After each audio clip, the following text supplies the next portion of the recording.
ওয়া রাহমাতুল্লাহি ওয়া বারাকাতুহু। জীবনের পথে চলতে গিয়ে আপনি অন্যদেরকে অনেক সময় প্রতিশ্রুতি দিয়ে থাকি। সে প্রতিশ্রুতিটা হয়তো ব্যবসার ক্ষেত্রে বা অন্য কিছু আদান প্রদান করতে গিয়ে আমরা প্রতিশ্রুতি দিয়ে থাকি, কিন্তু এই প্রতিশ্রুতি দেওয়ার সময় আপনাকে লক্ষ্য রাখতে হবে যাকে আমি প্রতিশ্রুতি দিচ্ছি সেই প্রতিশ্রুতিটা আমি পালন করতে পারবো কিনা।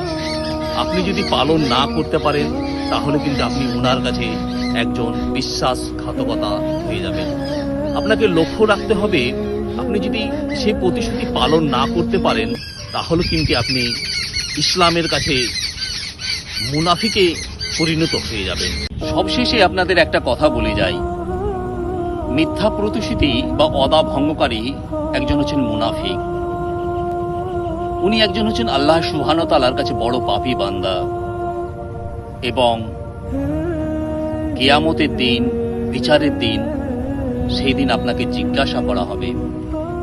অতএব এই সামান্য লাভের জন্য মিথ্যা প্রতিশ্রুতিকে এড়িয়ে চলাটা একজন মুমিনের বৈশিষ্ট্য। আসুন আজ থেকে আমরা প্রত্যেকে একটা ওয়াদা করি, নিজেকে একটা প্রতিজ্ঞাবদ্ধ করি।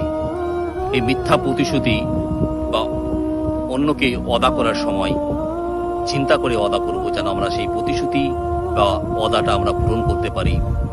আল্লাহ সুবহানাহু ওয়া তাআলা যেন আমাদের ওয়াদা পূরণকারী এবং সত্যবাদী বানান। আমিন।